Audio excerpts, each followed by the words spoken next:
الرحمن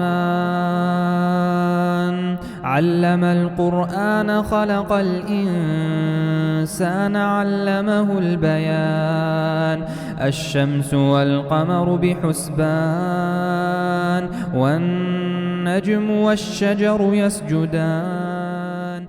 Assalamu alaikum, my friends. Welcome back to another episode of the Revelation Audio Experience. I'm Meraj Mohiuddin. Today we're going to be talking about Quran Year 3, talking about this year of private invitation and how the Prophet, peace be upon him, went out to invite his extended family to his message. So in the previous episodes, we talked about some of the early surahs mentioned and revealed in the first 2 years of Revelation. We talked about some of the early companions also who came to the Prophet Muhammad, peace be upon him. And you know, one thing that's interesting in my own personal experience, to me, every surah has a personality. And there are like 114 personalities in the Quran. You have these 114 surahs, and some surahs are incredibly beautiful and relaxing. Some surahs are stern and warning, and some surahs are long and complex. Some surahs are beautiful stories. And so when I talk about surahs in the Quran and I talk about companions, it's just like they're all friends. I know it sounds kind of silly, but if you look at my book, you'll see I have these margins where I put, memos about people, and I also put memos about surahs. And to me, in some ways, they're interchangeable. Surahs have personalities just like people.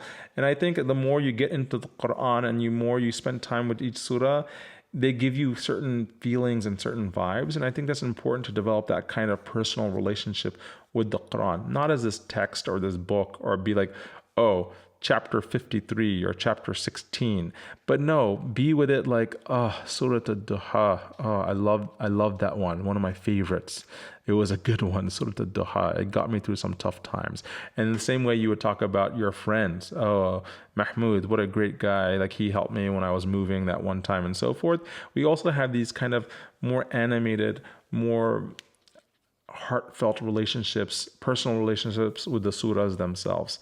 So anyway, as we talk about Quran Year 3, we're talking about a period of time where the Prophet, peace be upon him, has been having these private gatherings. He's keeping it kind of undercover, right? Years 1, 2, and 3 are the private years. And so he's being instructed to just kind of lay low, play it cool. You're just a small community that's building up steam. So just quietly teach people. Now, what we see, we believe that perhaps in year 3, year 4, we're not exactly sure of these dates, remember, but we're trying to do our best to fit this into a schematic here. The Prophet Muhammad, peace be upon him, gets a command from Allah, and we see this in Surah Ash-Shu'ara. The Prophet is told, warn your nearest relatives and lower your wing in kindness to the believers who follow you. If they ever disobey you, then say, I'm not responsible for what you've done. وأنذر عشيرتك الأقربين واخفض جناحك لمن اتبعك من المؤمنين فإن عصوك فقل إني بريء مما تعملون. Now, this is a verse from Surah Ash-Shu'ara. Now, do we think that the entire surah was revealed at this time? I don't think we believe that. This verse was revealed probably around this time, and Ash-Shu'ara means the poets. The surah gets its name from the hostile Arabian poets who used to slander Allah and His Prophet. And this surah opens up as a source of encouragement to the Prophet, and it reminds him of the challenges faced by Moses, Abraham, Nuh alayhi salam, Noah, Hud, Saleh, Lut, and Shu'aib. And it's a reminder to trust in the one who sees us at all times. So what we're seeing in this surah, and I want you guys to, whenever I tell you these surah names, I want you to go dive in and read the surah. What you're seeing is that Allah, very early on in the Prophet's experience with the Quran, is He's giving him stories of all the people who came before him. I often use this analogy as a basketball player, is that, the previous prophets played in previous seasons. Okay, some of them went way back. Oh, he was the best of the 1954 games, and this one was the best in the 1978 championship and so forth. But the Prophet, peace upon him, is playing in this championship this year, and this is the biggest stadium on earth. And he needs to review film. He needs to review and learn from the players who came before him. And those players, those all-star players, were people like Adam and Noah and Moses, Abraham, Jesus. They had all-star moves. And so what Allah is doing in these surahs, like Surah Ash-Shu'ara and many other early and late Meccan surahs, is He's teaching the Prophet Muhammad and the companions basically the journey of these prophets. He's showing them their highlight reel and their season, and they had difficult games, and this is what happened when people fouled them, and this is how they overcame that, and they persevered, and they never gave up on Allah. Not only the prophets, but those who loved these prophets. And in the end, time and time again, they won the championship. And their deniers, their detractors, they always lost the championship. Even though it looked like they were winning in the season, in the end, if you believe in Allah and His coaching plan, His methodology, you will overcome all of the difficult teams that you have to beat in this tournament. And that's what the Prophet, peace be upon him, is hearing, is that you have to have the perseverance of Noah. You have to have the steadfastness of Moses. You have to have the yaqeen of Ibrahim alayhi salam, the certainty. So all of these things, the Prophet Muhammad, peace be upon him, is picking up. And you have to imagine that that is profound coaching for him, and it's profound coaching for us. And so when we read these stories of the prophets, we have to see ourselves in these stories. We have to ask ourselves, would we be able to do what Abraham did? And if we're not, we don't have to feel bad about it. We just have to recognize we have some work to do, because we too have the opportunity to be like Ibrahim alayhi salam. That's why the Prophet Muhammad was sent. He was sent to show us how to be like Abraham. So the Prophet Muhammad, peace be upon him, gets this verse from Surah Ash-Shu'ara. Go, warn your nearest relatives. And he does exactly what he is told. So he gathers his family together, the clan of Hashim and Muttalib, because they were the close clan next to Hashim. He invites them for a feast. But before he can explain why he has brought them there, his uncle Abu Lahab disperses the crowd very rudely. Right? He knows Muhammad wants to say something. He's heard whispers probably about this. He disperses the crowd. And so it's very frustrating, I would imagine, for the Prophet Muhammad. So he invites them the next day. And before his uncle, his very rude uncle Abu Lahab, the same uncle who denied or who broke the engagements of his sons to the Prophet's daughters, that same uncle, before he can interrupt the second time, the Prophet Muhammad, peace be upon him, announces, and he says, I celebrate Allah's praise and I seek His help and I believe in Him. I put my trust in Him. Bear witness that there is no God to be worshipped except Allah and no associate. A guide can never lie to his people. I swear by Allah that there is no God but He, and that I have been sent as a messenger to you in particular and to all the people in general. I swear by Allah that you will die just as you sleep, and you will be resurrected just as you wake up, and you will be called to account for your deeds. It is then either hell forever or the garden of paradise forever. I mean, you could not be more clear. I mean, the Prophet Muhammad, if he had to say in a nutshell, he says, look, I'm a messenger, I've been sent by Allah, I am sent to you, and there are going to be repercussions for what you do. So listen to me. That's essentially what he is saying to the people. And how is that received? We all know the story, right? Everyone is quiet. Because the Prophet, peace be upon him, is saying, who's going to support me in this? Who is going to support me? And everyone is quiet. And then the Prophet's cousin, Hazrat Ali, he's roughly 13 years old at this point. He stands up and he speaks in support of his cousin, Muhammad. And when the Prophet, peace be upon him, acknowledges this boy's allegiance, so many of the elders start laughing. It's comical to them.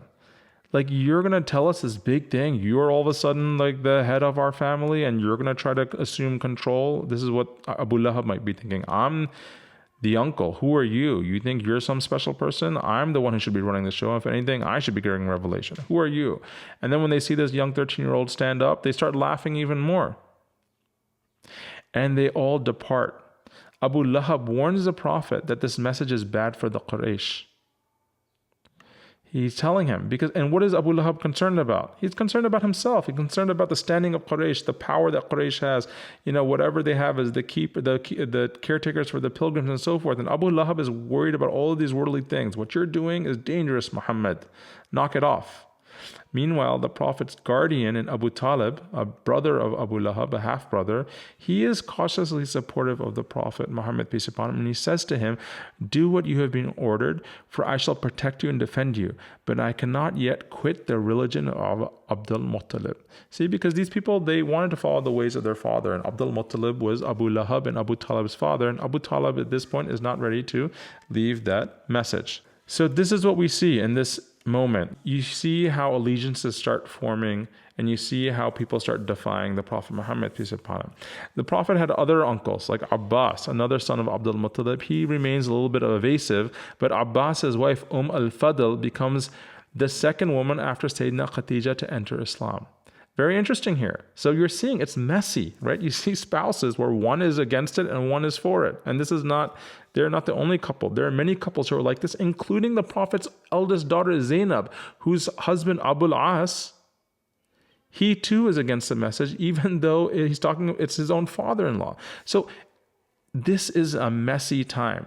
And when we look at the seerah as some clean, perfect thing and everything worked out perfectly, it's certainly not the case. It's messy. Imagine if you, for the fathers out there, imagine that you are on some kind of mission and your own son-in-law doesn't agree with you. That's a messy situation because you still have to meet them and greet them and they come over to your house. In the same way, the Prophet Muhammad is dealing with life with all of its messiness. It was no cleaner back then than it is messy today.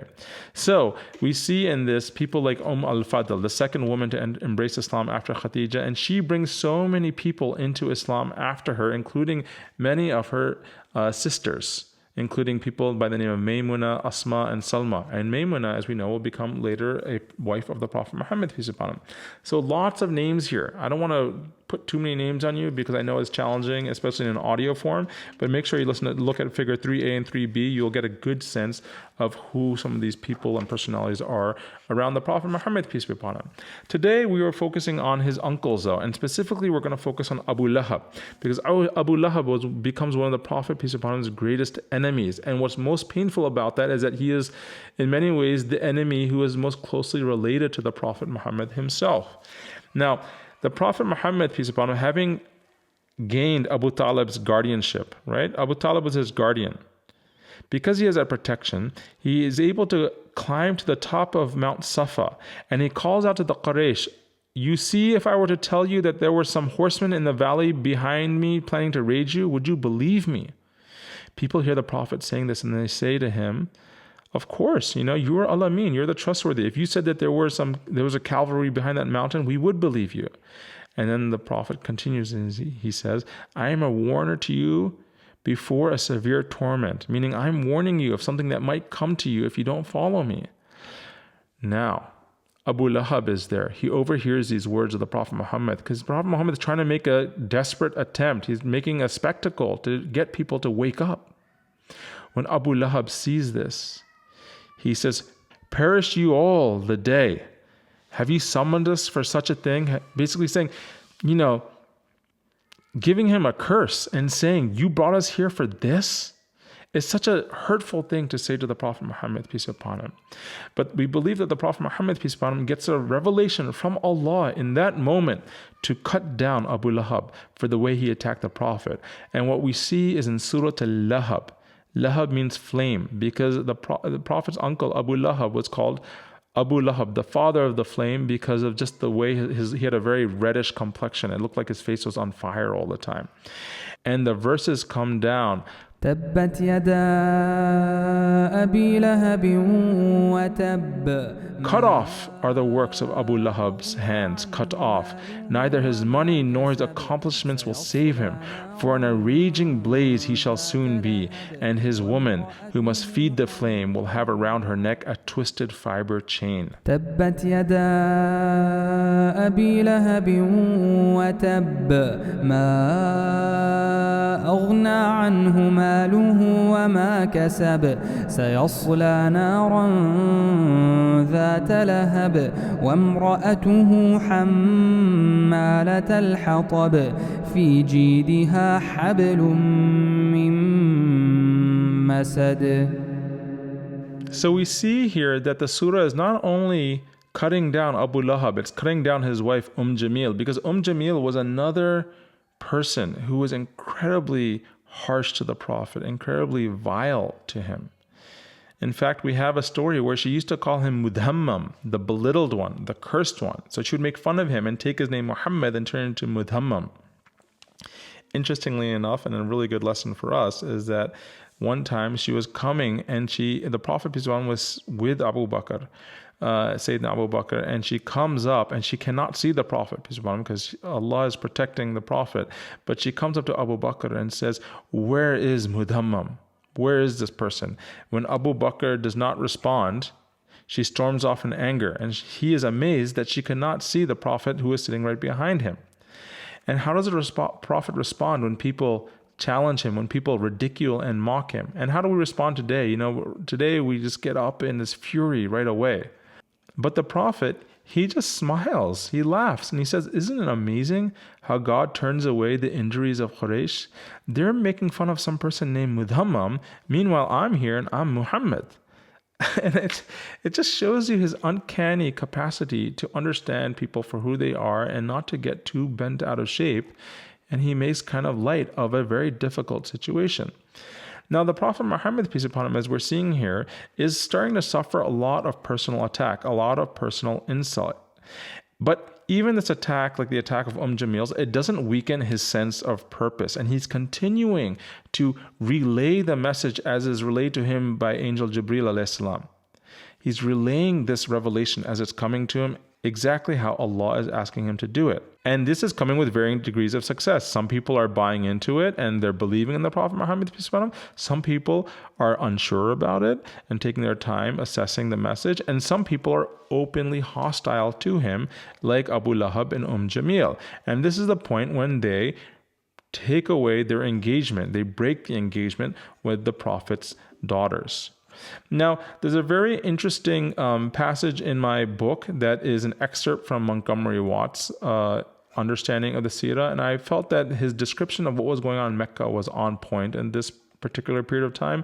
And so for that reason, I just wanted to read to you what he has to say about this moment in the Seerah, in the period of Quranic revelation. He writes, "In Mecca, this tribal solidarity was being replaced by individualism. There may have been some beginnings of individualism amongst the nomads, but at Mecca, the trend to individualism was mainly due to the growth in commerce. The great merchants put business interests before everything else and would join with business associates against their fellow clansmen. Muhammad suffered from this in his last year or two at Mecca because his uncle Abu Lahab had friends amongst the great merchants who induced him to turn against his nephew. In a sense, a new type of unit was being formed by common business interests. But to this unit, few of the older social attitudes were attached, and it was incapable of solving the problems of Meccan society. The breakdown of the tribe or clan led to oppression of weaker members of the community, such as widows and orphans. The successful merchant thought only of increasing his own power and influence.